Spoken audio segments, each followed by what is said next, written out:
Welcome, everybody. It is time for another installment of the Get Off My Lawn podcast, the best show that no one is watching.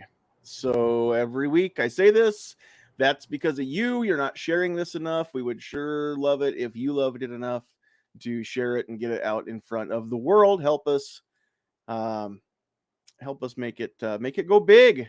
So it only works if people start to watch and tune in. So we've got a few of them out there already.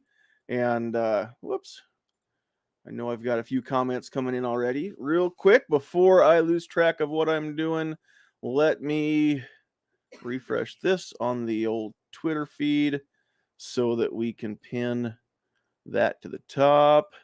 There. Now anybody that finds us on Twitter can see this at the top of the profile page as well. Tonight's episode live, and it'll stay there until the next one. Now, all right. So if you are out there on the Book of the Faces or the Tube of the U, then we would love to have you in the live chat.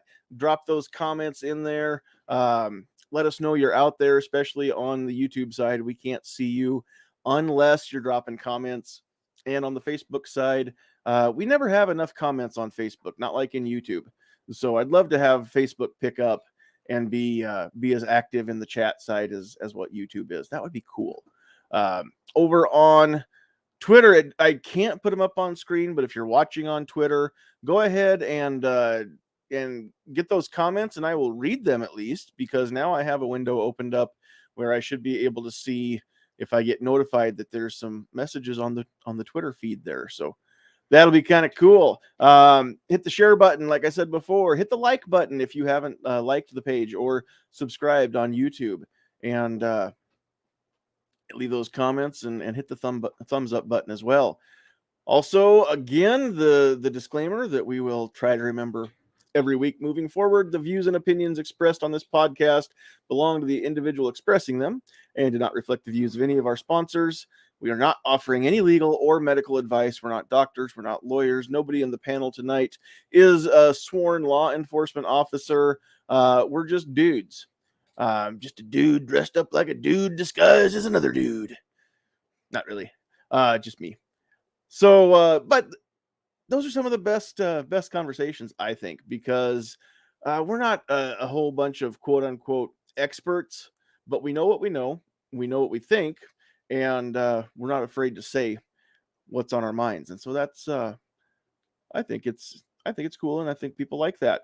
Also, before I forget to mention it, we are a proud member of the Self-Defense Radio Network, so get over there to sdrn.us and make sure you are checking out all the cool Freedom and Second Amendment related podcasts over there on Self-Defense Radio Network. All kinds of cool stuff. They're adding new ones all the time, and if I try to list them, then I'm just going to forget over half of them. So just go check them out. When you're not listening or watching to us, then you can listen to or watch a lot of great stuff over there.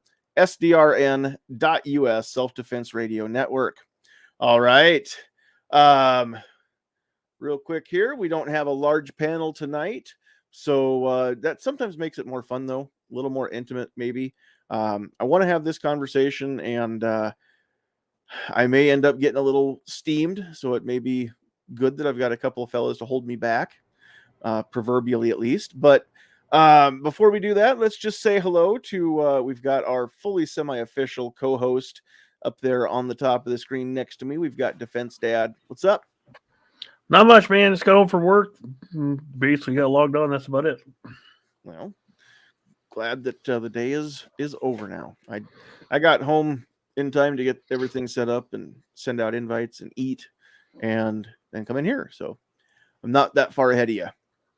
Gotcha. Also coming to us, also from the capital city of Lincoln. Both of these guys are in Lincoln right now. The other of Lincoln's two most eligible bachelors, and they're both on screen tonight. Ladies, if you're single and you're in the Lincoln area, or you're not opposed to going to the Lincoln area, we've got some good-looking fellas that are available. Just saying, we're not going to pimp these dudes out. Okay, any interest, you need to not put them in the comments here, because this is not the dating game. However, you are welcome to to, you know what, you can reach out to these fellas here. We're not trading phone numbers. We're not putting any of that out in the public. But if I'll there's put my number out there. Ain't too proud to beg. Oh, that sounds better. My OnlyFans is. Oh, wait a minute. Sorry, wrong joke. I'll put a ring on it. Put a ring on Travis, it, like Beyonce said. Oh man, I'm doing good. Just being a little ornery tonight. We had an episode of Caliber Corner this evening on my YouTube channel. It went over really well. Got another episode on Saturday at 8 a.m. We're going to do a total debriefing of Thunder in the Prairie 2022. What happened, what went down, and what might be happening next year. So that's all I got to say about that. But no, man, appreciate being here. I think it's going to be a good discussion. And don't worry, if you get out of control, we'll pull you back, man. All right, we'll reel you back. All right, real quick. You know what? Before we get into it, let's just do that. I just want the elevator pitch, though. Just 90 seconds. How did Thunder on the Prairie go? What happened, and what did people miss? The crock pot broke. But we didn't run out of ammo. Everybody had a good time. It was a time to collaborate, fire a lot of guns, fire some guns you probably never fired before, enjoy your freedom, run through some drills. It was very, very cool. It was a good time to get together for a lot of people. It was Gary's first time coming to Nebraska, and he lives just down in Kansas. You know, I mean, it was a lot of fun.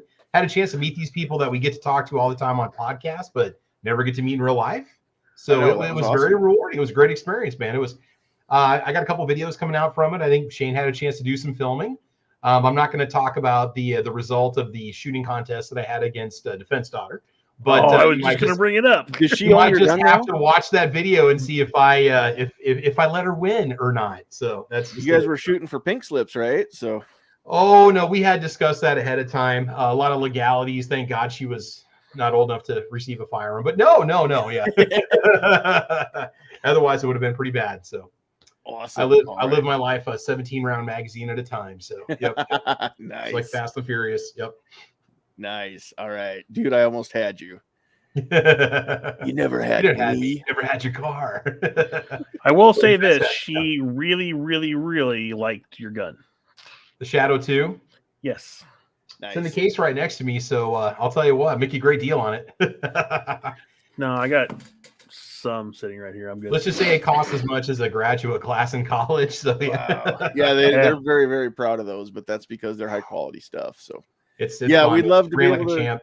I'd love for Travis to be able to pull that out of its case and show it off, kids, but we can't show it to you because YouTube has terrible rules. I get where they're coming from. They don't want any firearms shown on live videos because we don't. Yeah, I get it. The people have live streamed them committing crimes and whatnot, and we can't have that. But at the same time, it is silly that you can't just pull one up and show it off to somebody too. So maybe show holsters though. Holsters are okay. No gun in there. Maybe someday. Maybe next week we'll just have you strategically place it in the background near that Nebraska shooter's hat in the back there. Yeah, we might just have to have it sitting up on the rack, so you never know. Yep. Cool. All right. Real quick before we jump in here, we are able to go live tonight on Facebook, YouTube, and over on the Twitterverse as well because of our sponsors tonight. I'm sponsoring myself. Sandhills Defense is our sponsor tonight. We believe that you should be your own first responder. Our passion is advocating for the Second Amendment and preserving our right to keep and bear arms. I feel compelled to bring as many new shooters into the fold as I can and equip them with the knowledge, skills, and confidence needed to feel empowered to be their own first responder. So we're all about that. As we all know, and we've again recently seen, when seconds count, the police are minutes away. Sometimes they're right outside, and they are under orders not to come help anyway. So that's one of the things I want to get into and talk about tonight. Actually, is Castle Rock versus Gonzalez and how that kind of all plays out there. I'm seeing some comments. I do need to mention here. Kevin Sona's out there. He couldn't make it tonight. He was gonna be on our panel a week ago when we did this. And then life happened, and we didn't have the show last week. So we just pushed the same topic back to this week. Kevin's out there in the live chat on Facebook. He wants to start the bidding on the single guys, and he's looking for $1. So far, I see no more comments out there, no takers yet. So we'll see what happens here. All right. So, all right. Do we have anything else that I need to see in the comments? Who's out there so far? On Facebook, it looks like just Kevin. On YouTube, G Webs is out there. My beautiful bride, Sandhill Sweetheart, out there, and in the producer's chair. Defense Dad out there and in here. Gizzard Gary's out there. Who am I missing? Jeff Moeller's out there on YouTube. Travis out there and in here. G23. Kingpin. Hey, G23. Oh, DJ's in the house. I didn't watch it yet because it came through when I was at work and I just now remembered it. G23 just dropped a cool video. It looks cool anyway. Of the Devil's, what is it? The Devil's Cauldron? The Devil's Tea Kettle. I don't remember what it is. Straighten me out in the comments, G23. It's out in Oregon. But it's a cool natural cave that you can go in when the tide is low. When the tide comes in, it's all full of water and it's dangerous to be in there in the rocks and stuff. But my coworker was just there inside the thing a few weeks ago. The Devil's Punch Bowl. See, I was way off. So there we go. The Devil's Punch Bowl out there in Oregon. So yeah, it was really cool. My coworker was showing me pictures of it, and then I happened to see a notification, and there's G23 out there in the old Devil's Punch Bowl. So small world. So go check that out after this show's over. Then you can go see G23's video. All right. So again, this Uvalde thing, I've mentioned it a few times in the last couple of weeks, and we try to keep this the topics on this show to where they're not specific to one event, because that really dates them and it may not be relevant down the road, and we want these to stay kind of what's the right term? Evergreen, I think, is the term that people use for these kind of videos. And so I don't want to necessarily talk about just that instance, but I want to talk about the concept. And if you follow the YouTube or the Facebook, then you saw here about a week ago was that when we were driving down to? It was when we were driving down to see you guys after Thunder on the Prairie. I did a quick live video just because I was listening to some shows, and I think it was actually the Weekly Bullet, or it's just the Bullet now, but Paul Lathrop with the Polite Society podcast and Second Amendment Foundation. You see Paul on here a lot if you're a regular. His weekly wrap-up show is on Saturdays, and I was listening to that driving down the road, and I just got to thinking about a couple different concepts, and I think that really I'm going to start this off. Did you ever, your mom or anybody when you were a kid, did you ever hear, you guys just aren't going to be satisfied until somebody's laying in their own blood, or somebody's going to the hospital, or, you come in with your arm and it's bending in a different angle than what it's supposed to bend. And, mom's all, well, I hope you're satisfied. We all heard something like that from somebody growing up a time or two, especially those of us that grew up as boys. But usually it's when are you ever going to listen to me? When I'm 30. Yeah, that's pretty much it. So yeah, I was the most perfectly well-behaved child ever born. Oh, I bet. Me too.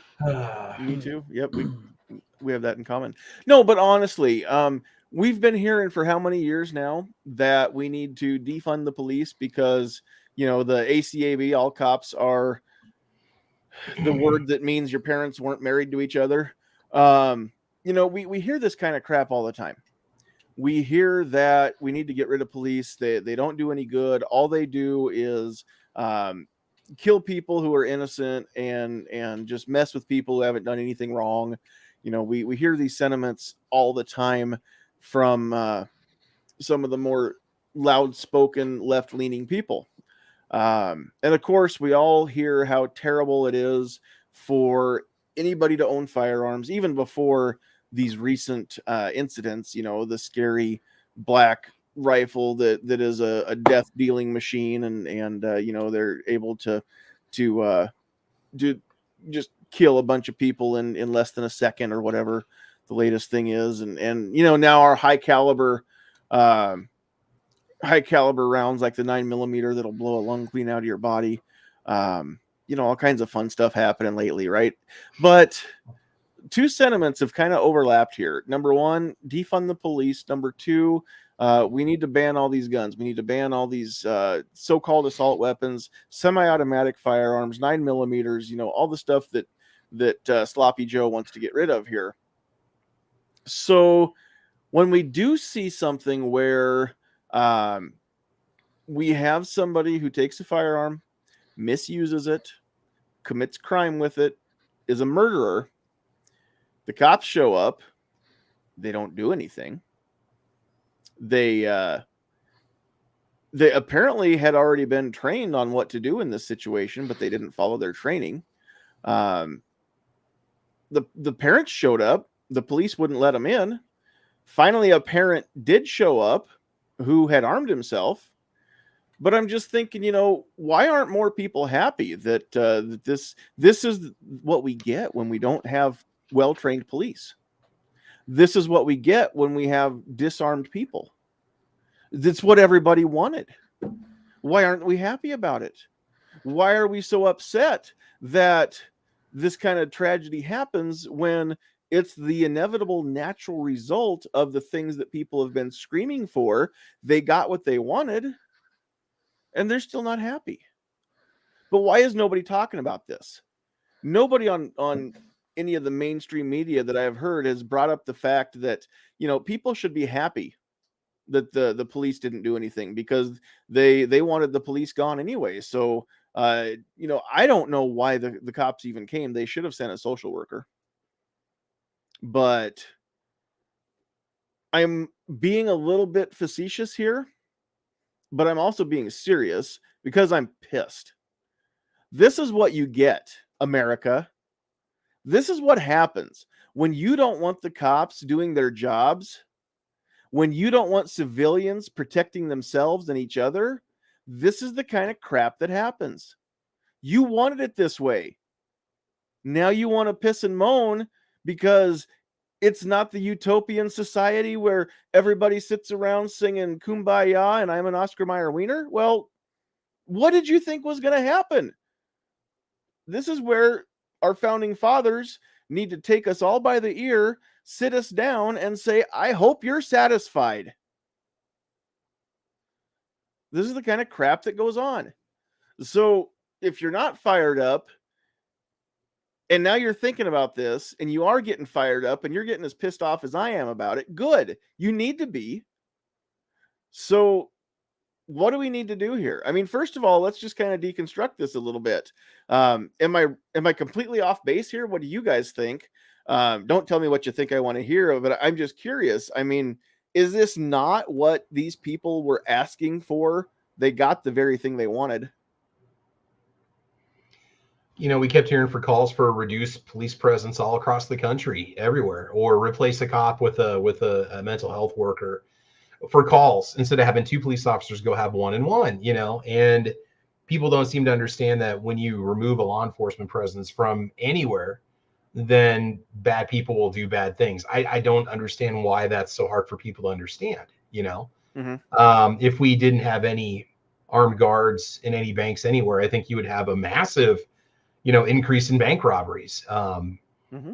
You want to pull back on security budgets for schools, and you're not going to have a person at every door watching that door. You're not going to have cameras. You're not going to, and I know G23 says, well, the school screwed up first. That doesn't matter, because when there was a police presence there wasn't a police presence there, right? So, I mean, it doesn't matter. Yeah, it doesn't matter who's to blame. It's just when the bad situation occurred and you had the gunman in the classroom, the police, that's what you said was the first time I had heard that they actually had been trained for a barricade situation. See, I remember them saying that they couldn't go in because they didn't have a plan. Yeah, Well, I've had a few people tell me that department had recently undergone that very thing. Now, I have not confirmed that myself, so if anybody knows for sure out there in the comments, maybe you could help us set the record straight. But that's what I've been told is they did know what they were doing, because originally I was willing to blame complete negligence, right? They didn't know. They were underfunded and undertrained and had never dealt with such a thing before and didn't know what they were doing. I mean, Uvalde's not a big town. as far as towns go, especially in Texas. And so small town police department, small budget. And again, sleepy little town, we always think it'll never happen here, but Sutherland Springs is tiny. White Settlement is a smaller community outside of is that Fort Worth or San Antonio? I forget now. I mean, these things that happen, they happen in small little sleepy communities. If you don't think it can happen where you live, you're wrong.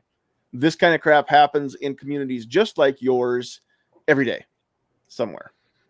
So yeah, I'd love to have somebody set me straight out there in the comments on whether or not Uvalde PD had actually had that training. But whether they did or not, it's irrelevant. In G23, I saw what you said too, but the school was in lockdown. The doors were locked. They had a single point of entry. The way I understand it is the door that he gained entry, it didn't lock properly. And, we've heard, well, somebody propped it open. Then we've heard, well, no, they didn't. And I've heard, well, they came back in, but it didn't latch right. Okay, so we could pick this to death. But my question is, not having seen this door, Travis, the doors that lead to the outside in your school, and we won't say what school, and I sure don't want to give anybody ideas here, but are they solid steel doors? There's some of them. Not all the entrances. Most of your high schools in general have glass doors. Glass doors. 2 sets of glass doors typically most modern high schools do. Yeah. Some of the fire doors that you might go out may have just a small like wire lined steel door glass that you're not going to be able to get through easily and reach through and unlock or anything like that. So typical points of entry are glass doors in a school, in most public buildings. Yeah. It's just normal. So, anybody, I mean, you can lock that door, but anybody that wants through, if they have a firearm, they're getting through, or if they have a cinder block, or something. I mean, unless there's a security force at that door. Right. Exactly. But then again, will that security force do what they're supposed to do when duty calls? So you can I would think so. And I don't know about everybody's school. Like my daughter's school, there's the inner door, outer door. There's usually one outer door open, but you have to be buzzed in by the office to get to the second one. Yeah, and that's the way it needs to be.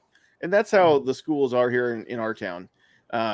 I've gone there's a program in Nebraska called Teammates, which is kind of a youth mentoring program. And I was involved with that for a while. And I've been to some of the schools in a work capacity here, over the years, and most of our schools in our town, you walk in the entry door, and then before you can get in the second set of doors, somebody has to buzz you through. Depending on the school, you either get in the first door and then you go up to a window to the office, or they buzz you through the second set of doors and then you go immediately walk over to the office. But there's definitely a control of who gets in, and you have to be let in. Some of the schools even have a button you have to push before the door will let you out. Just because they, in case a student goes out, they want that to flag in the office that somebody's going out, so, but you can get out. You just have to push the button first so that it does unlock. But I mean, it's not that hard to harden some of these schools. But again, let's go back to where we're not worried about whose fault Uvalde was. I'm more worried about whose fault overall this is. And ultimately, it's nobody's fault. It's no one person's fault. I mean, if we want to blame one person, then let's blame the person who misuses the firearm and murders people with it. Ultimately, all the responsibility rests on them. We should be able to teach our kids in an open air city park with no walls, and they should be just as safe as if they're locked into a building with one point of entry and armed security. But they're not. That's reality. right? So ultimately, the person that does the bad thing needs to be blamed. And we could have a whole nother night's discussion about personal responsibility and how that's frowned upon these days. But we're not here to pick that single incident apart. I did hear earlier today, this is June 9th, 2022. Earlier today, there was another incident where somebody was trying to get into a school. They didn't make it in. At that time, the school resource officer, along with some backup from his department, his or her, I'm not sure, did stop that threat, and ultimately the bad actor lost his life. But that's, again, you play stupid games, you win stupid prizes. Don't try to break into a school with firearms and expect to live through the process. So, and we won't get into that specific incident either, but ultimately, if we want to blame somebody, yes, blame the individuals. Let's also hang a little responsibility around the necks of the people who make it easy for them. Because we all know there are simple things that can be done. The number one thing that could be done to keep these kids safer, in my opinion, this is just my opinion, is to get rid of gun-free zones. Let people who are legal to carry concealed in the grocery store or in the town square, they should be just as legal to carry concealed in a school, because they're no more dangerous there than they are walking down the street. If you look at where the majority of our mass shootings have happened, they've been soft target zones, I guess you could say, movie theaters, malls, schools, places where the individual in a certain area in the presence of other individuals is not going to be armed. Or if it is, it's going to be one or two police officers on an enormous campus.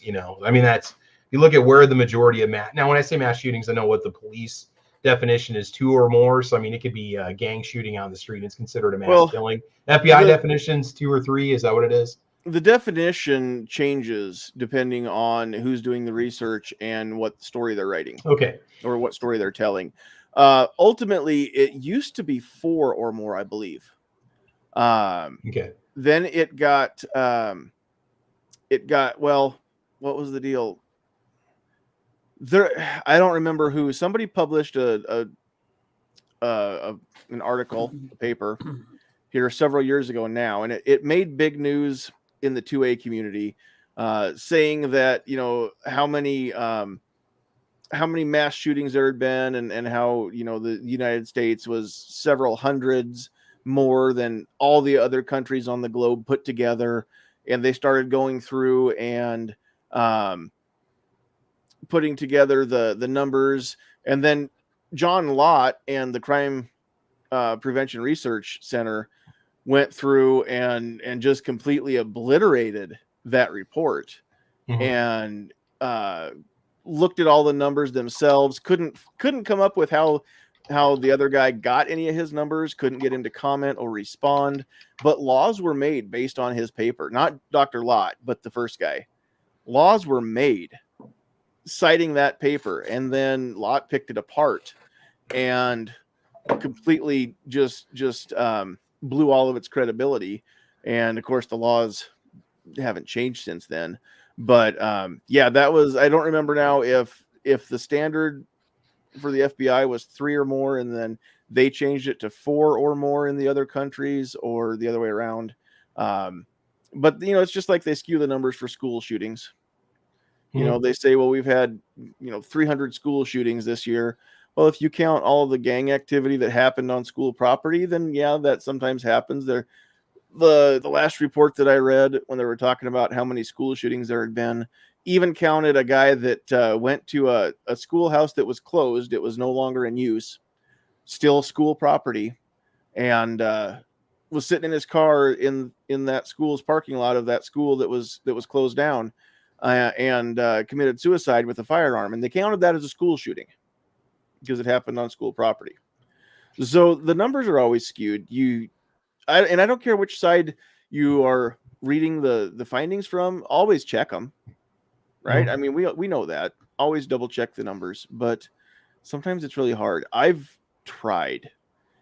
it's all but impossible to do a Google search, even DuckDuckGo, which is better at not skewing results. But sometimes even then, I can't find the statistics I'm looking for, and I don't know where else to go other than an online search. But trying to compare how many kids are how many homicides of Americans 17 and under, in a year, and then how many of those were from firearm, and then how many accidental drownings of the same age group every year.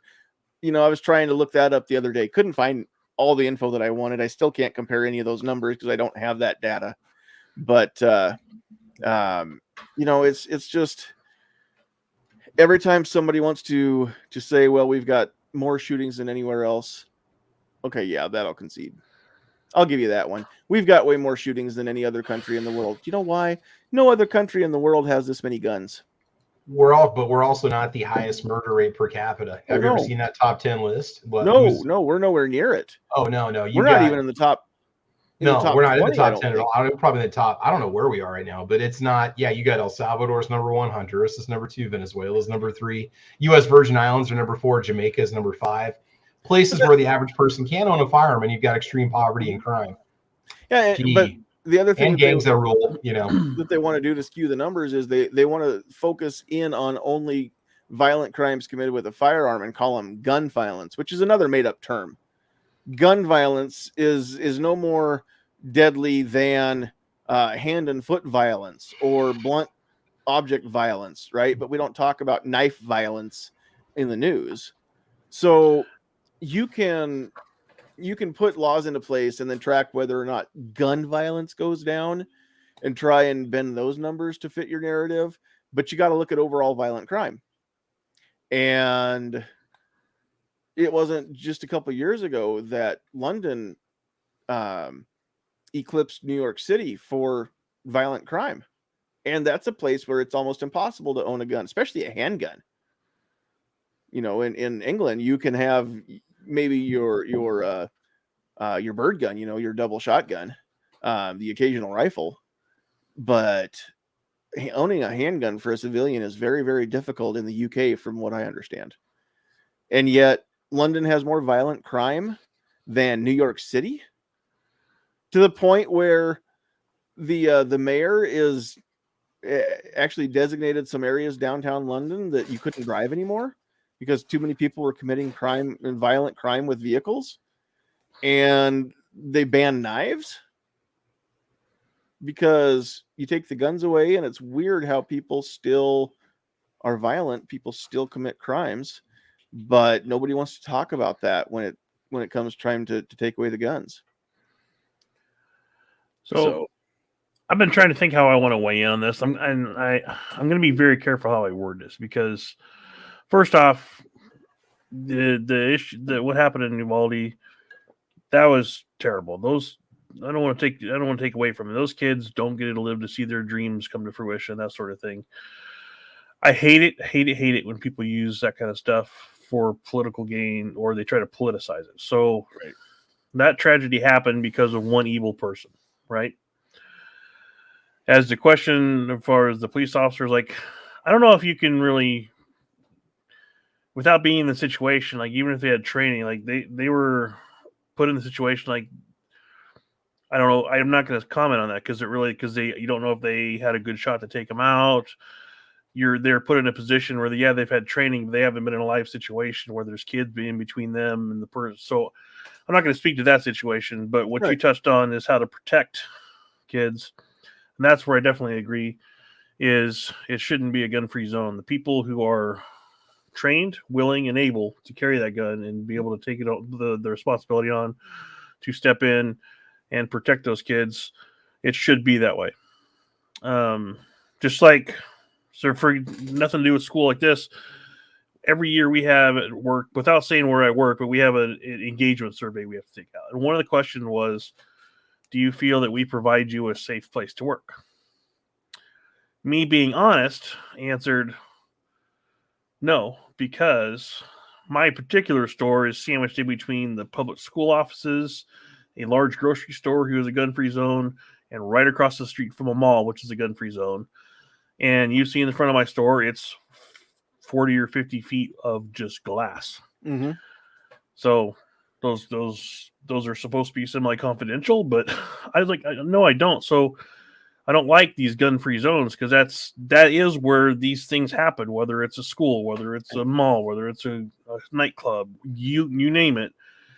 So if you give people the power to protect themselves, I think you'll cut down on these issues. But I hate it when it's a tragedy when anything like this happens. But I really can't stand it when people use it further to push their political agendas. Well, in the next, the logical rebuttal to that is, you're going to have gunfights. Then you're going to have shootouts, right? We're going to have lead flying. We've already got that. We just established that we've got people willing to misuse their firearms and either indiscriminately or maybe not so much, but they're willing to murder people who, for all intents and purposes, are innocent bystanders here. We've already got bullets flying. So the fact that there are no bullets flying back at them is what emboldens these people to go into these places and do this. When's the last time you heard somebody walk into the police station and shoot it up when it was not an attempted suicide by cop? When's the last time we heard of a public mass shooting at a gun show or in a gun store? When's the last time the Federal Reserve was robbed? Right? Yeah, I mean, where the world's wealth is. This doesn't happen where people know there's a chance they're going to get shot at, or that there will be people there to shoot back. People, even the idiot criminals are smart enough to know better. They're predators. They always seek out the easy meal first, right? So, Squib is here. Squib's in the house. Although he looks kind of like Bohannon tonight instead of Josie Wales, but I still spotted him and recognized him.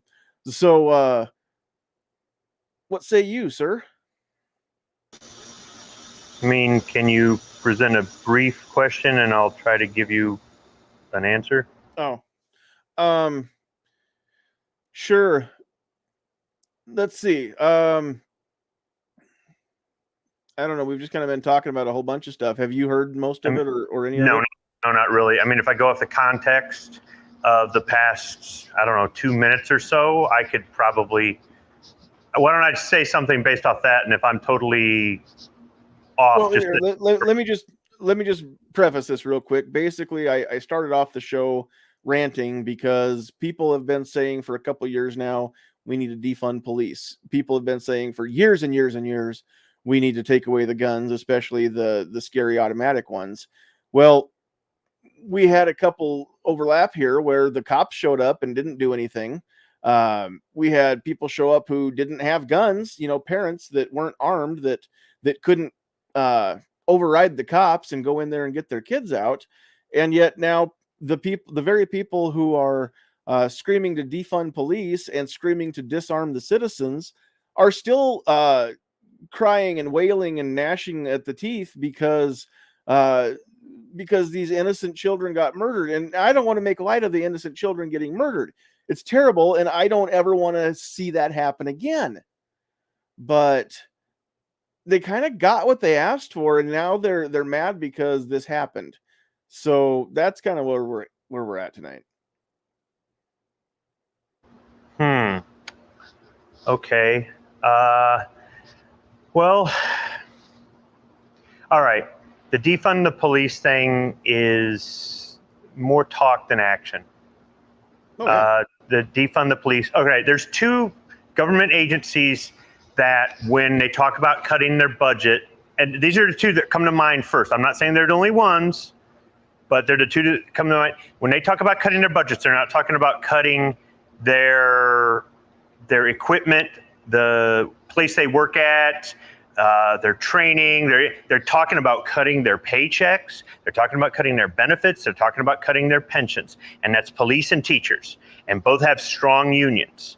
So when they talk defunding police, they're not talking about getting rid of squad cars and closing down police substations. They're talking about taking away their pensions and things like that. These guys will freak the F out and rightly so. This is how they make a living, right? One of the main reasons I wanted to be a cop or I wanted to be a teacher was to get that pension. Honestly, it wasn't for the love of the job. It wasn't. I'm not going to lie to you. I wanted to do 20 years in the military and get that pension. Nowadays, pensions just don't exist. And I know a lot of people here that are older that have pensions from the auto industry. They don't give out pensions anymore. These people are living a luxurious retirement. I'm never going to get that. So I understand why people freak out when they say defund this or cut this budget or whatever, because the first thing they cut is pay and benefits and retirement. They don't cut other stuff that you would think would cut. They would cut when it comes to something like this. But Sure. defunding the police didn't create these situations. What created these situations was the kind of people that they hired to do the job, the kind of people that got promoted in the department, as opposed to the people that got passed over. Now, just to set the record straight, there very much were people who literally meant get rid of police. And there were mayors of very, very liberal towns that were calling to get rid of the police departments and replace them with social workers or what have you. Not widespread across the country, but there were people who literally meant defund the police, meaning take the budget away and use that money for something else besides cops. Well, and some did to some extent. Some did get rid of some police officers just to appease the public. Yeah, wasn't Houston one of the towns that laid off a whole bunch of police? So in the places where they were talking about shutting down the police department altogether, or where they took maybe massive cuts to the number of heads, all right, those are the liberal cities that are going to do this crap no matter what. These are the places that create their own problems and then complain about it. They say, oh, we've got a problem. Here's our solution, which makes the two problems now. Then they complain about that. And they're the person that gets the invasive species to go after the invasive species. And that just creates a bigger issue and so on and so forth. Yes. Okay. I'm not talking about those places. I'm talking about other places, smaller places where you had people protesting and stuff saying defund the police. The way I looked at it was them cutting the budget, and the first thing that goes in the budget are payroll and benefits and stuff. Regardless, when they're trying to fill vacancies in the police department and nobody's applying for the job, they're going to take whoever they can get. But in other cases, these people make it through the academy and they make it through all the everything it takes in order to pass all the qualifications. And in some cases, you have people wearing a uniform with a badge who have authority who are no better than the very same criminals that they are going after. They're literally criminals with a badge. I'm not saying all cops are like that, but there are people in law enforcement who do illegal things and get away with it because they're in law enforcement. They use the job to cover that. There are people in law enforcement that had the exact same mentality of the people they're going after. And you might say, well, that's a good thing. At least they know what to do in order to catch them or whatever. But the thing is, that's what makes these, air quotes, bad cops. Right. And I can understand if you get called to an active threat situation and you're thinking about going in that building with your handgun. I mean, they probably have a patrol rifle and a shotgun too in their cruiser. If not, I don't know why not, because they've got budget. They aren't totally defunded, but they're going in there. Maybe they're the first one on the scene. Maybe they're alone. Maybe this, maybe that. And they're thinking about their kid back home. They're thinking about their 5-year-old daughter that they might not come home to. And now suddenly they're cowering outside the school going, I'm not going in there, because you hear this from cops a lot in some of these interviews after situations, not just events at schools, but other stuff. I want to go home. I wanted to go home that night. All right, dude, here's the deal. I get that. And in certain circumstances, yeah, you can make that judgment call. I wanted to go home that night, in which case you might want to rethink the job. Now, you might be wanting to turn in your resignation the next day. But when it comes to the schools, all bets are off. And if you can't go in there by yourself and do the job and risk dying, take off the damn uniform, hand over the gun, the badge, the pension, all of it, and move over and let a real man take that job, because you're not a real man. Okay? I concur. All right? And seriously, if you can't handle it, don't do it. Part of the reason I'm 100% with you there. And just for the record, and I only speak for myself, not the other three in the panel. We are 100% pro police here in my house, 100% anti a-holes in the police forces. I back the blue. I understand that there are bad people that wear the badge, and I'm against those. What's that? Well, yeah, I mean, other than I am an a-holes, and we don't like a-holes in any group. But the thing is, yeah, and we're talking about police, but we could just as well talk about shoe salesmen. And there's some great shoe salesmen out there. Al Bundy's only one of them. There's a-holes that sell shoes too, right? So the police aren't unique to this, that there are people that get into the job for the wrong reasons, just like there are tons of people who pin on that badge every day for the right reasons. Okay. Their job is going to be scrutinized because of what their job is. Exactly. Okay? They're held to a different standard. Yes, and that's the thing, though.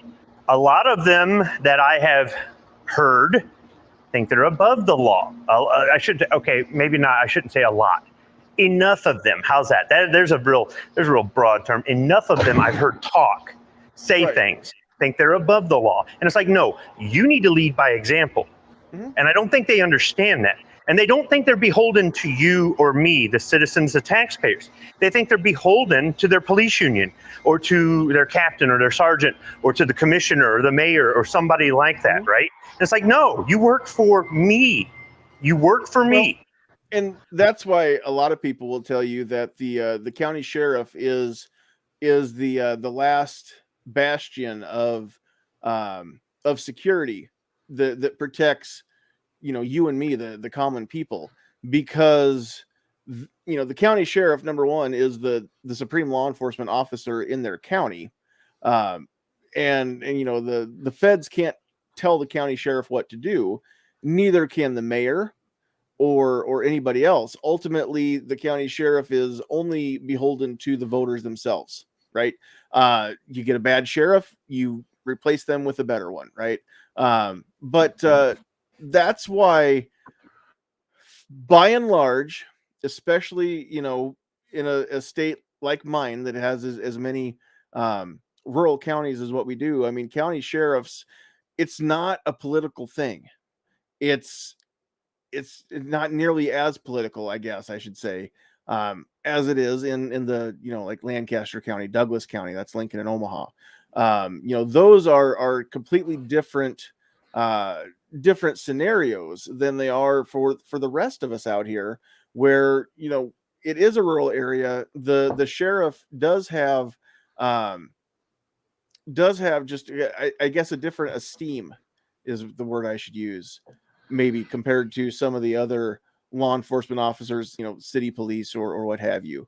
But they don't get to, the sheriffs can't be bossed around by the governor, by the president, by the mayor, by anybody. They are 100% beholden just to the people, the voters themselves in that county, and that is it. They have no other level of superior officers. So that's kind of cool. Well, and I think a lot, and I can only go by my experience. I have several lifelong friends who are on police departments and sheriff's departments, but it's in Nebraska. I think the level of people you get in law enforcement, the quality of people, a lot of it depends on where you're at. If you, it's going to be a different type of person goes in law enforcement in a smaller town where I'm from, or compared to here in Lincoln, or some people, they're law enforcement in places that, to be honest with you, might as well be a war zone half the time with gang activity. So I think your results are skewed based on where it's at. I can only speak to my personal experience. Maybe I am privileged. I'm a white guy, grew up in middle Nebraska, but like I can tell you, every time I've ever been pulled over, not every time, most of the time, I deserved it. And I know that's not the case for everything. Right. But a lot of times, if every time someone gets pulled over, they automatically have a chip on, and they're not treating the officer with respect, that sort of thing. And again, I'm talking about Nebraska, so that's my experience with it. But if you pull over and you're just an ass to the officer pulling you over every time, you're being difficult the whole time, that sort of thing, your experience is going to be different. There's going to be, just like any other job, there's going to be officers out there that some of them are like what you're talking about. They think they're above the law, but I can't believe the majority are that way. I think you need to get out of Nebraska a little bit more often. Probably. law enforcement in multiple states over multiple decades, I'd say 2/3 were negative, and at no point did I provoke. Well, no. The first time I had an interaction as a teenager, I did provoke the cop. I did, but the way he reacted was totally out of line for what I did as far as I'm concerned. However, it still doesn't matter. I did provoke a cop one time when I was, 14, 15? Other than that, it hasn't been that way. And I'd say 2/3 of the interaction I've had with law enforcement has been negative, with them coming at me, with them, just right off the get-go, just and I understand that doesn't represent every single cop. There's a cop out there going, well, I'm not like that. Okay, great, you're the one.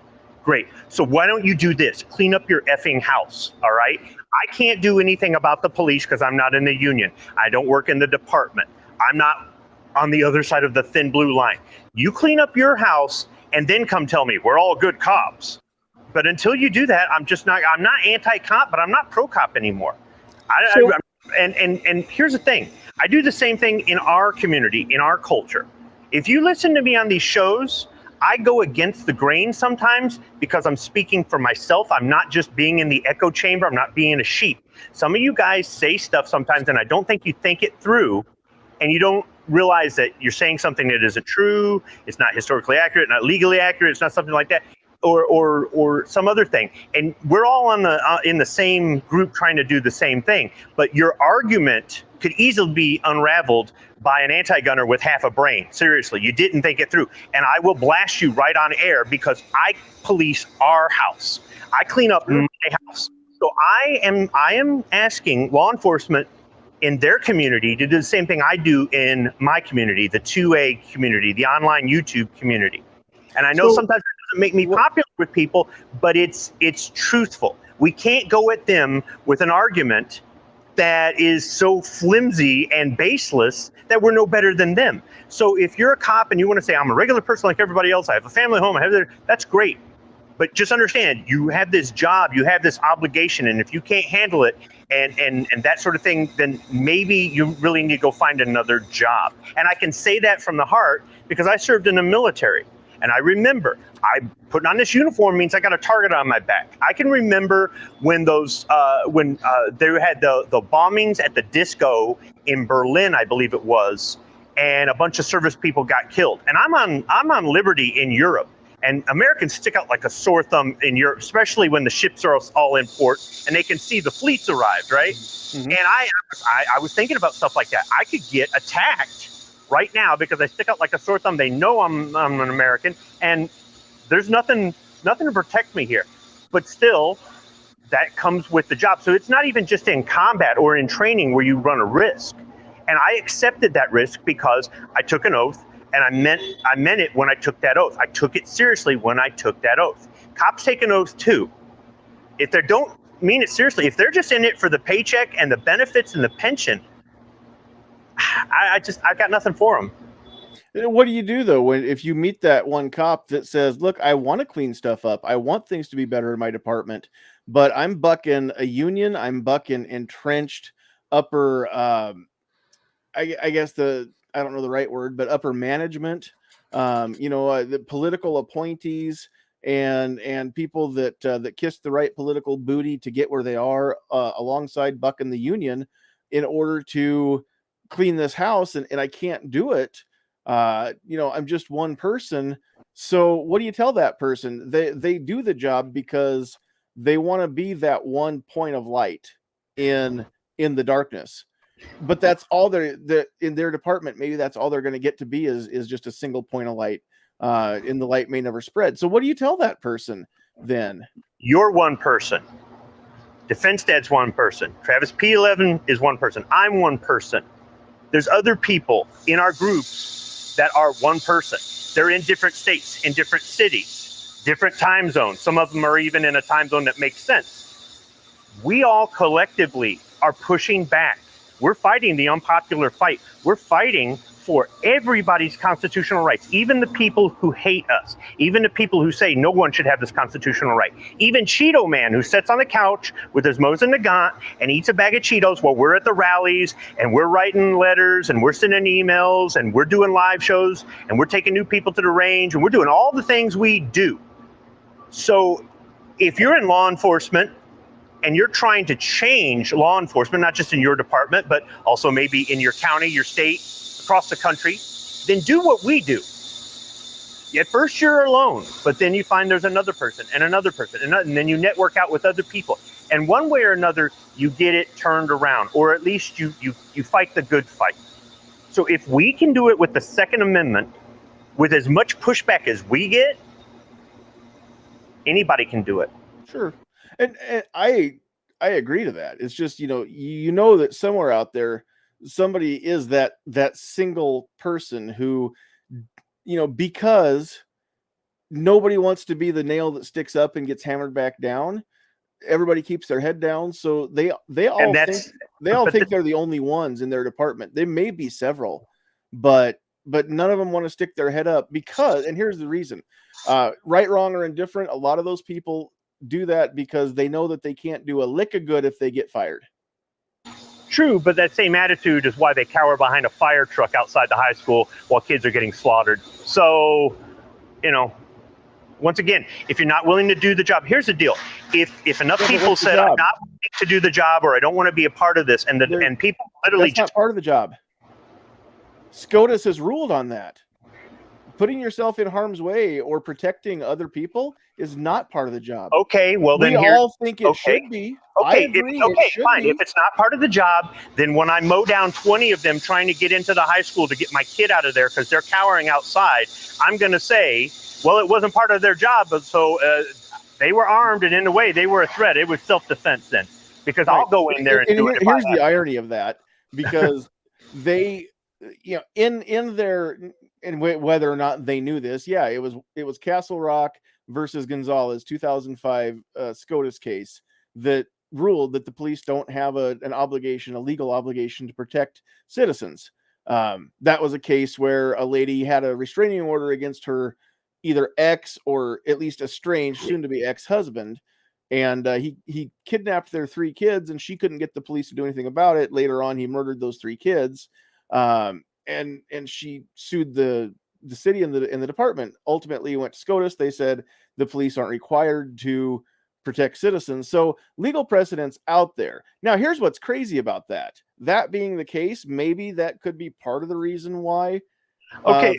I would like a lawyer to analyze that. If that's an individual citizen in their individual home, that's one thing. If it's my children going to a government building that's across the street from the department, the very reason why they wouldn't let those parents go in there was to keep them safe. It's for their own good, for their own safety, that they had to cuff some of those mothers because they were frantically trying to get past them.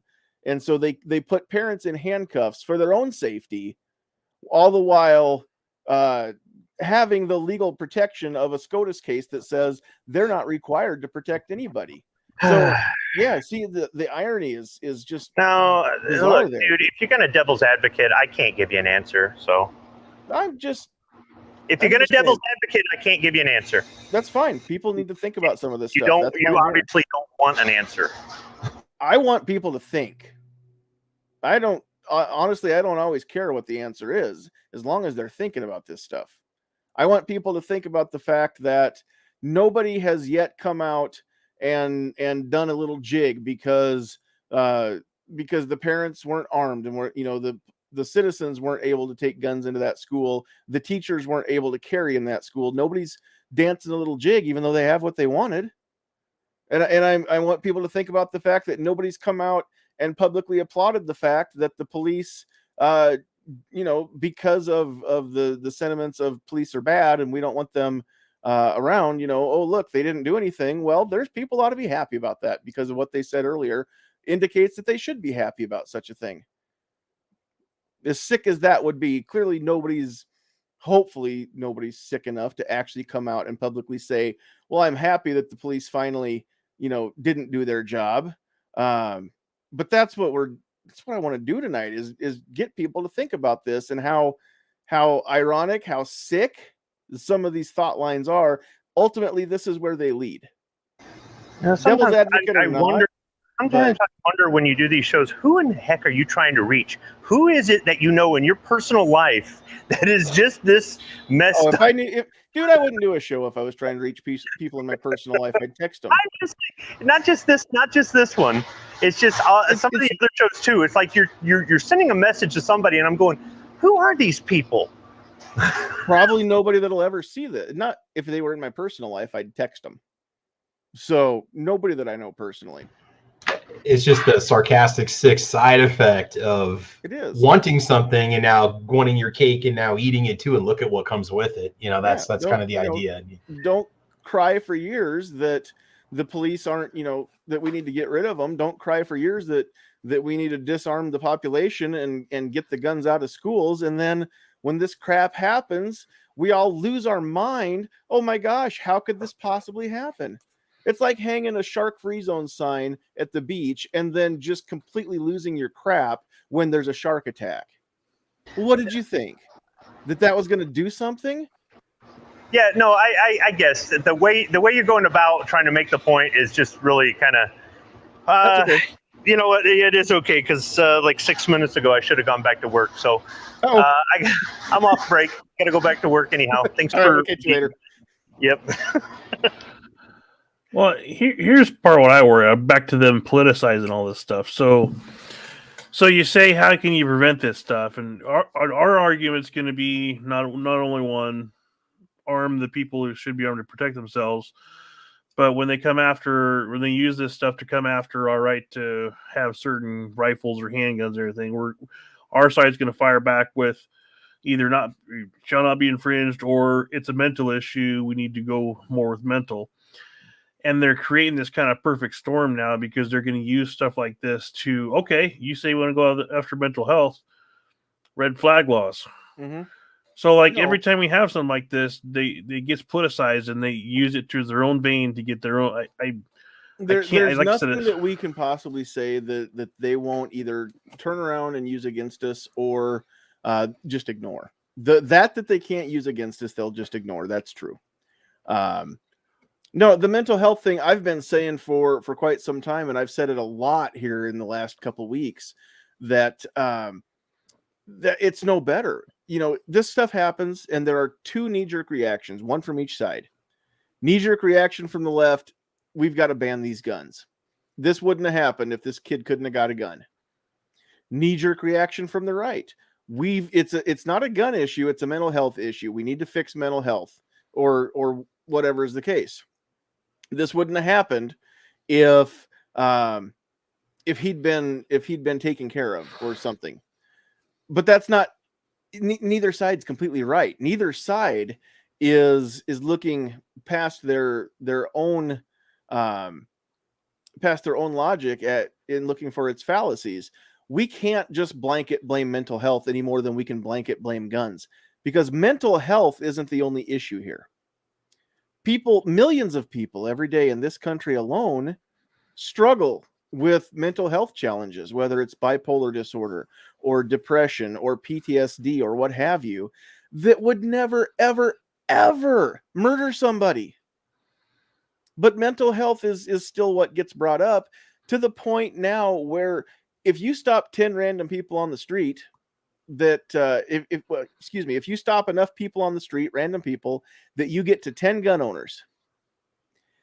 And I guarantee that if you asked them, it wouldn't be more than 5 out of those 10 would know that you can get help for mental health issues without losing your gun rights. So many people are afraid to ask for help because they're afraid they'll lose their guns, because they don't understand what actually prohibits you from possessing a firearm isn't getting help or seeking psychiatric treatment. What prohibits you is when a judge says that you're mentally defective. That's it. You can check yourself into a mental institution and not lose your gun rights.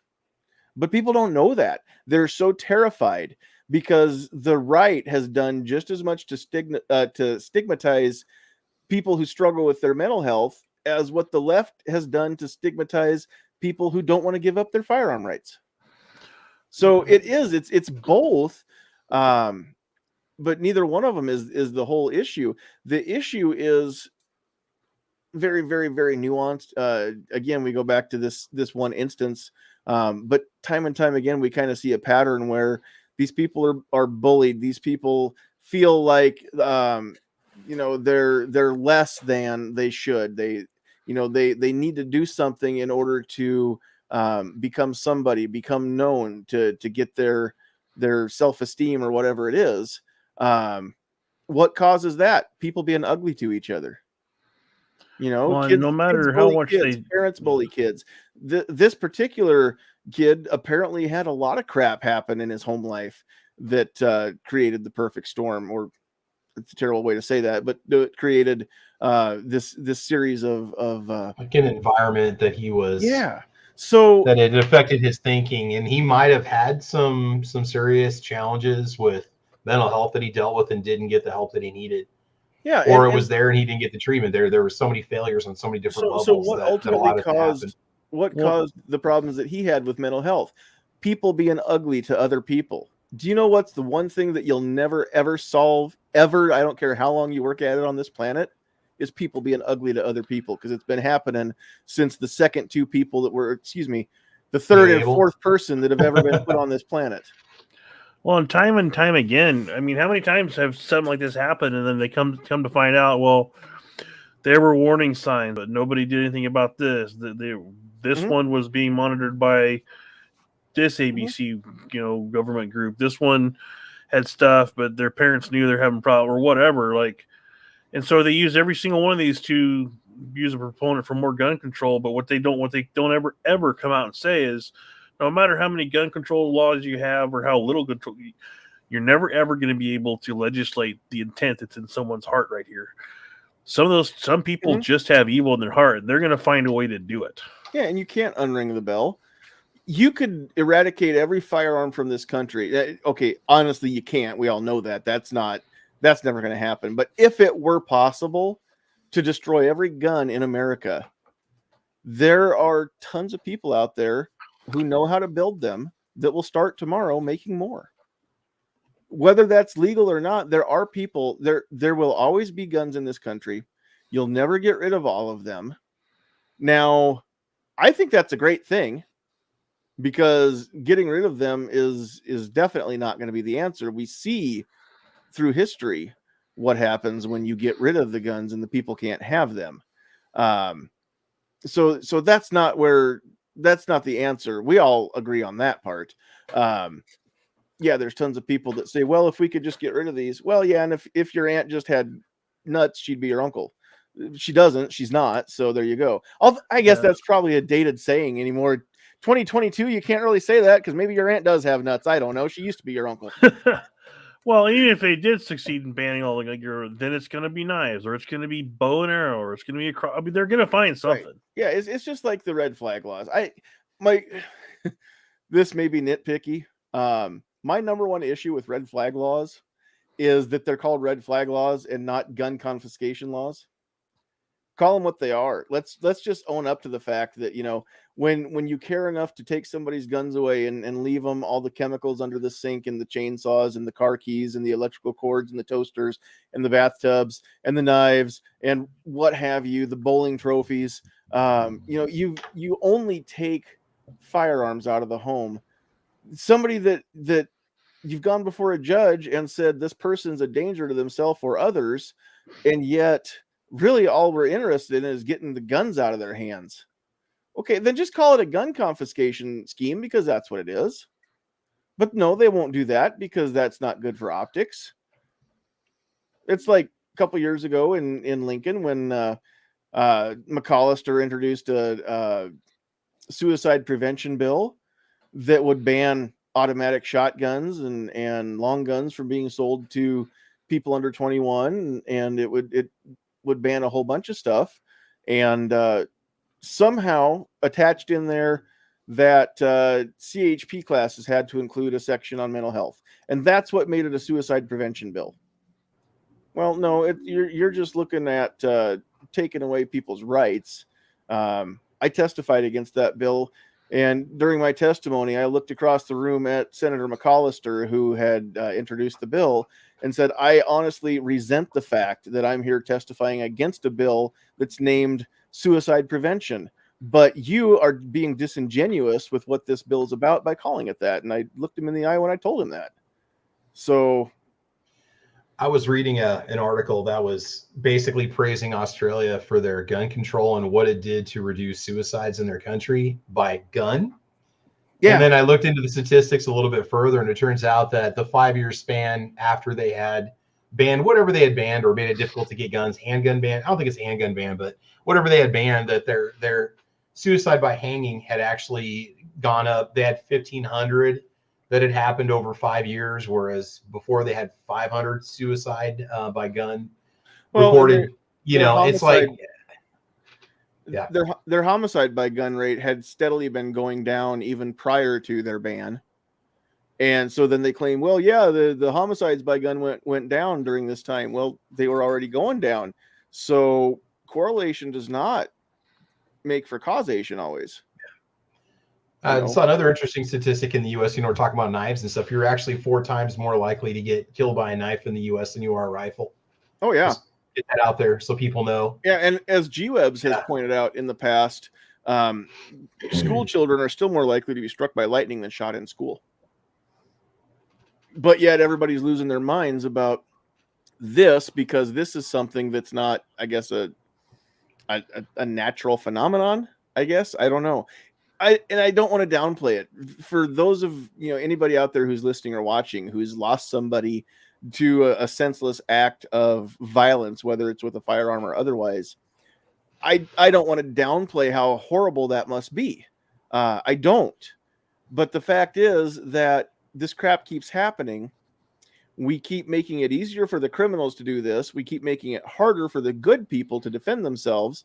And then we wring our hands when it happens again. Yeah. It's like time and time again, like these things happen. It's always in these gun-free zones, and it's they can't figure that out. Like, I'm sorry, the most unsafe place I can think to be, for the most part, on a day-to-day basis, is a gun-free zone. Yeah, I hate going into gun-free zones. We had an oncologist appointment for Sandhill Sweetheart earlier today. I hate having to disarm to go in there. Excuse me. I mean, is it likely that that's a place where somebody's going to get shot up? Well, probably not as likely as other parts of the hospital, but Gunman just took a gun to the hospital a couple days ago and went after a doctor for pain medication or something, and killed a couple people in the hospital, and Yeah, and I mean, honestly, could it happen? It sure could. We could see some sort of a situation where somebody's upset because the oncologist told them that either their cancer is terminal or their spouse's cancer is terminal. They're, take a gun in there and hold somebody at gunpoint until they fix this, even though there's, nothing can be done medically. I having sat there and had the doctor tell my spouse that she has cancer. Yeah, I could see where that could be something that would push someone over the edge who's already close to the edge. That's a feeling that I don't wish on anybody. I can't even imagine what it's like being the patient. It's bad enough being the spouse. So yeah, I don't know. We've kind of got away from, I hope you're satisfied, but that's how these go tonight, or most every night. There have been some comments that I've seen and I haven't put them up on the screen. Let's see here. Vanessa Kitty had said, yes, the department went through school shooter training at least 2 times. Our 20-person SWAT team posted on Facebook showing off. The commander, who's now a council person, had even more training. G23 said they just gotten back from active shooter training. They were told it was a barricade situation. That's another point that I brought up on a Facebook post I made today. That shooter had, what was it, roughly 75 minutes where he was barricaded in there. Now, we all assume that he shot everybody in that room right away, and dispensed with them in possibly a matter of seconds, definitely just a matter of minutes. But in 75 minutes time, a deranged person can grab art supplies from that classroom and murder 19 children. Did that happen? No, we know that's not what happened. But in 75 minutes time, any number of unspeakable things could have been done to the people in that room. You want to harp on the fact that he used a gun to kill him, but he had plenty of time to have used any other method. He just didn't. But he could have in that amount of time before they went in after him. So I don't know. I guess I don't see where this is. How would that have been any better if he had gone in there and mixed ammonia and bleach and made chloramine and just let them all asphyxiate in there? How would that have been better? We wouldn't have been trying to take away Windex, but those kids would still have been tragically murdered. Their lives would still have been snuffed out. He would still be responsible for it, no matter what method he had used. So I don't know. It's just, yeah, I know. We, on the pro-gun side, we get upset when people want to politicize it. But the fact of the matter is that if we don't take up arms, proverbially speaking, and bolster a little bit, then, we hate it when the other side politicizes this, but they kind of force us into it too. Because if we don't, then we're already behind the 8 ball, because they're the ones that get to control the narrative. And we're always forced to react instead of act, right? But if we're the ones that act, then we're the a-holes for politicizing it. So they've got us over a barrel either way. They've already proven that they don't mind being the a-holes, because they can couch it in, that they're doing the righteous thing for the kids, just like Nancy, gonna run again for the children, as she's sipping on her martini, Nancy Pelosi. So, just it irks me. It makes me angry. But honestly, I don't see this getting better if more people don't get pissed off. That's what we need. If what I've said tonight doesn't piss you off just a little bit for thinking of it, then I don't know what else is going to get you to act.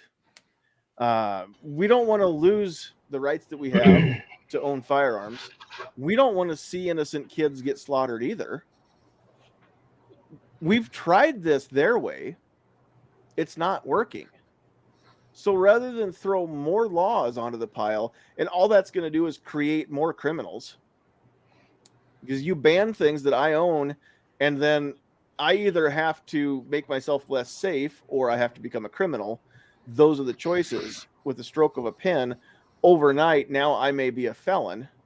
They're talking about no grandfathering on their high capacity, standard capacity mag ban that is getting kicked around in the House and in the Senate right now. And so if that were to pass, anybody who owns a magazine that's over 10 rounds, your choices are destroy it or be a felon. That's it. The only two choices you have. Well, I'm not telling you how many mags I own that are more than 10 rounds, but I can sure tell you this. I've got fewer than 10 that aren't in my house, that are 10 rounds or less. And so that being the case, they're not going to pay me for this stuff that I've paid for. All of a sudden, they're just going to turn me into a criminal just because I own something that I've never misused. That makes me mad.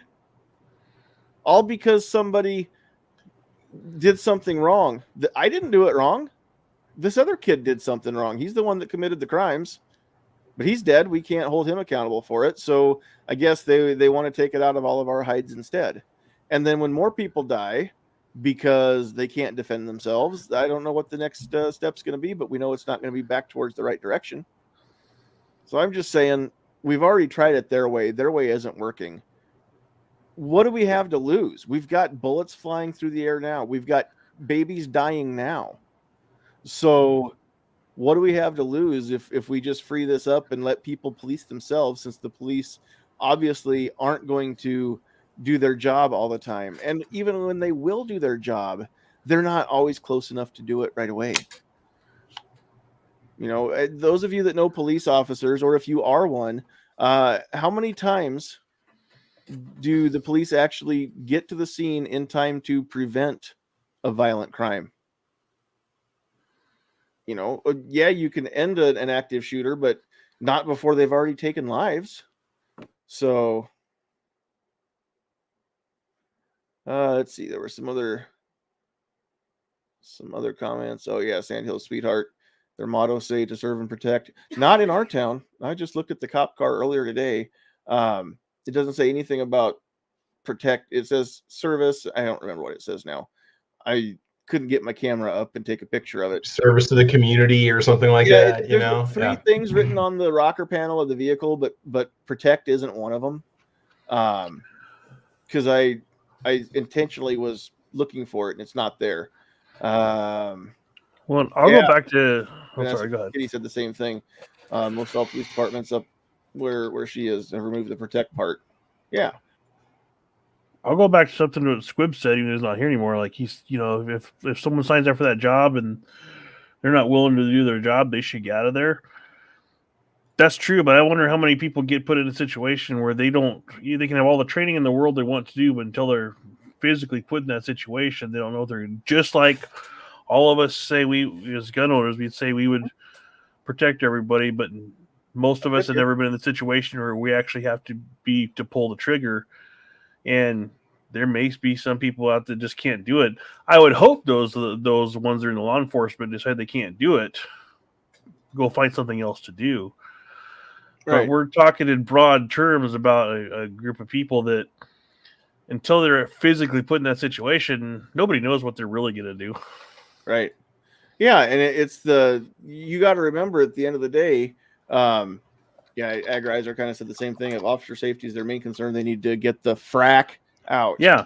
And whether it's military or law enforcement, like you can have all the training in the world, but until you're staring down the barrel of a gun at someone else and you have to pull that trigger, you don't 100% know what you're going to do. But yeah, if you have a way to get to, if you can't do it, you need to get out and let people who are capable of it do it. Well, in military's case, I mean, you can't just up and quit the next day. But no, you can't.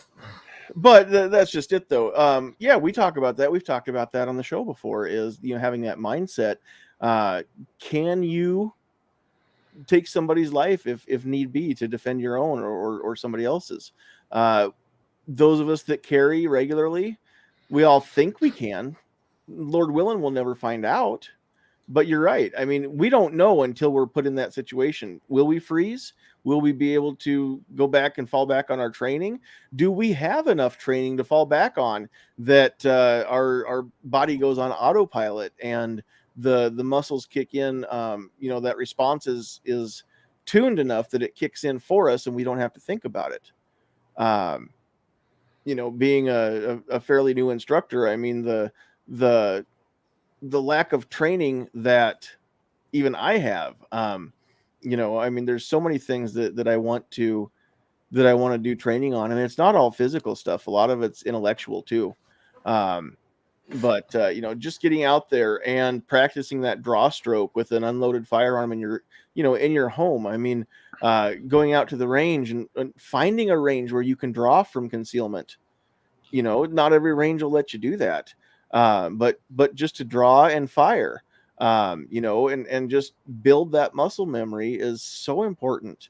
And it's been a while since I was around people that have never spent time shooting handguns. Now that I'm teaching beginners, it's not completely shocking. It is eye-opening though to see how many times I have to show somebody the right way to get the two-handed grip on the handgun, because it's not what they do. They don't have that ingrained muscle memory that some of us have from decades of shooting handguns, and so you have to stop them every time they reload their magazine and pick their pistol back up. You have to stop them and show them, how to get that shooting hand thumb out of the way, to get the support hand in there so that you can get the thumbs back on alongside the pistol there.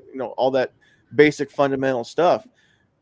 We were all beginners once. Some of us, it's been so long we kind of forgot what it's like to be a beginner. So it's been great for me to be able to have these classes and show folks how to do this. Number one, because I have to know what I'm doing when I show them. Number two, it's a reminder for me that the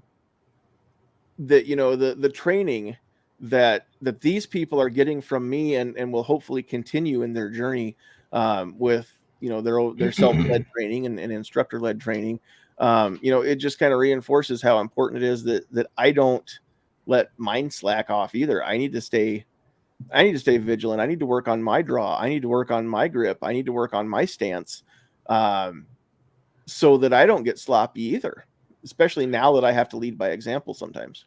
And the people that say, well, no matter what, I would be able to follow through. Think about this. How many times in high school or college or when you were a kid did you have friends or people that ran off the mouth? Well, so-and-so says something to me, I'm going to put them down, right? Yeah. And then you proceed to watch them take a beating because they got hit with the first punch and they didn't know what to do and they started crying. And they just got beat and they were the one that were running their mouth. So, yeah, it's... Well, and it's funny too, because we all know that person, or we are that person who likes to talk big, especially sitting around having a drink or whatnot, about how tough we are and how, if I got into it, there'd be 2 hits, I'd hit him and he'd hit the floor and that'd be it. Looking around at this panel and a lot of people that I know, I mean, the 3 of us aren't exactly in the top physical condition. And so you guys are a little better off than what I am. But the thing is, watch a UFC fight. Go to a bar some night. Every Saturday night, there's UFC fighting on one of the TVs in the bar. Just watch those guys. They start off round 1, 30 seconds into it. These dudes are, well, I should say this, 30 seconds into when they actually close the gap and they grapple or whatever it is. These guys are gassed. These guys are out of breath. They're sucking wind. It's all they can do just to hold each other in one spot so that they can try and get an opening to throw a strike or two. And they're in amazing physical condition. These guys spend their lives training for these fights. And, they can run literal circles around the 3 of us. What makes me think I could last 30 seconds in a fight for my life, a physical, rolling in the mud for my life against anybody? That's why I carry a firearm, because it's the equalizer, right? I mean, but if it comes down to a knockdown drag out, the firearm's got no place in it. I'm going to get my butt handed to me in a physical altercation by just about anybody. That's something that I know about me. But you're right. There's tons of people that don't understand physical altercations and what happens, what it puts into them or what it takes out of them. Well, I wasn't so much getting into that. I'm talking about the people that run their mouth and say, there's no way I wouldn't pull the trigger. There's no way I wouldn't do this. Oh, yeah. But some of those same people took ass beatings because they ran their mouth and then push came to shove and their mouth didn't back up what their actions did, or their actions didn't back up their mouth, basically. No, you're right. You're right. Anyway. Yep. All right. Patriot's got a comment, and he did correct a typo here later on. But how about holding cops accountable? If something goes down and they do nothing, they get charged with the same crime. Well, we can't. There's legal precedent that says they can't be charged for a crime even if they do nothing. Again, Patriot, you might not have been in here when I mentioned it, but Castle Rock versus Gonzalez, 2005. Look that one up. It was a SCOTUS case. That's where they ruled, and then they ruled again. I don't remember if it wasn't Supreme Court, but there was a court ruling again after Marjorie Stoneman Douglas shooting that the police were not legally bound to run into that building. So if that would come again after Texas, then they'll find the same thing. Those cops weren't legally bound to run in there. So Nebraska Gun Freaks out there. That's a new name. I haven't seen Nebraska Gun Freak. Just saying what's up, guys. So Welcome. Oh, Glad to have you along. He's been around. I think he's mainly on Travis's show. Okay. Well, Yeah. welcome to this one. Glad to have you. Heck yeah. AR Guns 1776. Cool. I don't think I've seen that name before either. So, Agorizer had said we were talking about you're more likely to be struck by lightning than shot in school. Yeah, you're right, Agorizer. If all 19 were struck and killed by lightning at once, it would be a big deal. That's true. But yeah, I mean, that's still. It's just we can make things into mountains, or we can treat them like molehills, but ultimately we still need to protect these kids better than what we're doing it. That's the bottom line. We can argue all day or all night about how to do it. These kids aren't being protected in the manner which they deserve. Definitely not the way that we protect sports figures or politicians or financial investments or priceless art. We'll guard those things with people with guns, but our future, the next generation, no, we don't care about them. We've got people that are literally fighting to be able to murder them before they're born. So again, another night's discussion, but some of the same people that are wringing their hands and clutching their pearls at the kids who have been born getting murdered have no problem fighting for the quote unquote right to be able to murder them, after they're conceived, but before they're born. So anyway, they don't see what's so wrong. Okay, we're going to wrap things up, and we're going to call it a night. So real quick here, do we have the list?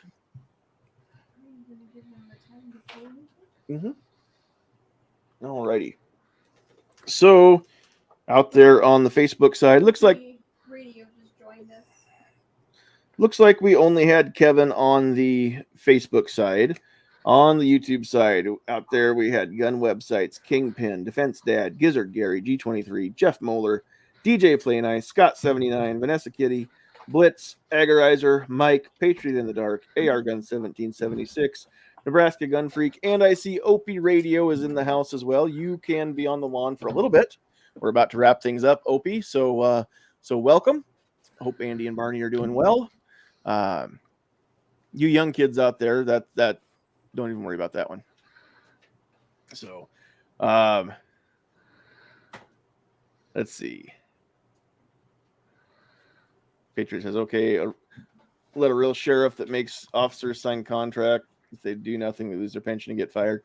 A sheriff making that policy for deputies, yeah, that would be cool. It would be even better if that sheriff just didn't hire deputies that weren't willing to run towards gunfire instead of away from it. So, but again, that all comes down to you voters. Vote in a sheriff who's going to surround himself or herself with good deputies. You have control over that, even if you can't control who the mayor appoints as police chief or what have you. So, or who the governor appoints as head of your state police department. So, all right, let's wrap things up, and we'll give you guys a chance to have any closing thoughts. Before we do that, let me put this back up on the screen. We are again brought to you on Facebook, YouTube, and Twitter tonight from Sandhills Defense LLC, and that's me. I am the instructor for Sandhills Defense. That's our new firearms instructor company here. My passion is in advocating for the Second Amendment and preserving our right to keep and bear arms. I feel compelled to bring as many new shooters into the fold as I can and equip them with the knowledge, with the skills, and with the confidence needed to feel empowered to be their own first responder. So that's why that has become kind of our slogan, be your own first responder. Because we all know that even the police that are good at their jobs and do have their hearts and their heads in the right place, they can't be everywhere, and they can't get to you before a crime is committed. So as great as they are, they're not omnipresent, they're not omniscient, and they're not omnipotent. So they need to have some help now and then, and that's where it comes down to you. You don't expect the fire department to get to your house 2 seconds after the house catches on fire. You have a fire extinguisher. You can't expect the police to get to you 2 seconds after you're attacked. That's why you should have an attack extinguisher. we call those firearms. The means, somehow you should have some sort of extinguisher before an attack. That's all I have to say. Do we have wild bison? No, we don't have. Yeah, man, there's one sitting right above me. Whoa! What? Defense, wild bison dad. That's right. No, he's just hairy like a buffalo. He's just got that beard going on. That's all. It's all right. So Travis, go ahead and we'll let you wrap things up. Closing thoughts, and where can people find what you do online? Yeah, I think it was a good discussion tonight. And again, it's always good to kind of take a look at, be careful what you ask for, because you might just get it kind of idea, A lot of good discussion, a lot of different topics, and I think everything was relevant tonight. I think it was good that we had this talk. Otherwise, you can find me on my YouTube channel, Travis P11, which is the same channel name pretty much all across the board. Gun Streamer, YouTube, let's see, guntube.org, Odyssey, all those fun places. So otherwise, we'll have Caliber Corner Saturday morning at 8 a.m. and we'll do a Thunder on the Prairie 2022 recap. So I do appreciate the invite. So thank you again, sir.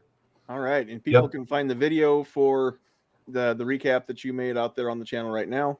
Yep. I posted a little summary video. Just it's what I could film with the time that I had, because I was all over the place, just like Shane. We were doing a lot of different things, and I did get to film some standalone videos that'll be released over the next couple weeks, just so people can see what some of those activities were, and they might show up on other channels too, but that's okay because we were all filming and having a great time, so it was a lot of fun. Heck yeah. Unfortunately, we've already established that we're going to miss it again next year because we already have a dance book that we have to DJ that weekend, so we're going to miss it, which sucks because it would have been cool to get there. So all right, Travis, thank you for joining and hanging out and throwing your opinions in there. And Defense Dad, we will wrong comment there. How about this one? Put your comment up on the screen, but any closing thoughts, and you can voice this one if you want to.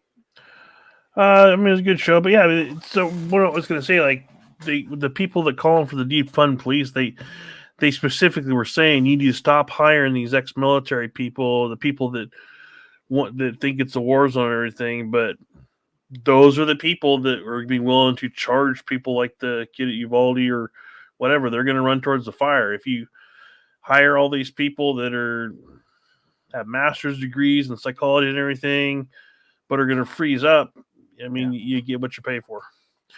But other than that, I think it was a good show. If you want to look at my stuff, just Defense Data on YouTube.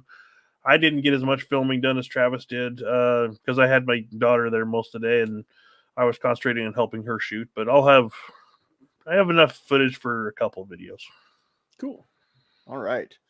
So yeah, check these guys' channels out, and Squib was here for a little while too while he was on break, and giving us his lovable but irascible, isn't that what Budget always says? Lovable yet irascible take on things as well. So the fact that he doesn't sugarcoat stuff, that's why we invite him in here sometimes, and that's kind of cool too. So all right, so on behalf of Squib and Travis and Defense Dad, and of course Sandhill's sweetheart, who is just off screen here, she doesn't like to be on the camera, but she's here making sure that I don't screw stuff up too bad or go too late. Thank you all for being here. We'll catch you next week. Not exactly sure what we're going to talk about, but I'll find something cool to bring up as well. And again, there may or may not be an answer, or there may not be a single definitive right answer to some of the questions that I ask. That doesn't necessarily mean I'm being devil's advocate. It just means that I'm trying to get you to think. If that's being devil's advocate, then okay, that's what I'm being. But if it makes you think, and it gets you fired up, and it fires you up enough to act, then cool. So be it. That's what I want. That's ultimately what I want to get to is, I want you to see some of this crap that's going on and decide that you can't take it anymore, and you want to be part of the solution and no longer part of the problem. And sitting idly by and doing nothing is actually part of the problem. We've got way too many people doing that now, and that needs to stop as well. So there's lots of things you can do. They don't have to be great big things. you can do small things in a small puddle and make big waves. So thank you. God bless you. We'll catch you all next week. Same bat time, same bat channel. Hopefully everything works out right. Next Thursday, 8:00 Central Time, the only time zone that matters. And anybody who says otherwise lives in a different one.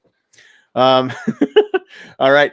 You know what? It won't be next week, but one of these weeks we need to have like a dating game. Single ladies, we need to have a couple eligible bachelorettes come in here, and we could have like some sort of a dating game thing going on. I don't know how this is going to work. If we could make it work, I think it would be epic. Onlygunowners.com. Is that where I'm supposed to be looking? Is that yeah? Only2a.com. Is that you don't have to be lonely at only2a.com. Yep. Something. That's right. All right. That's right.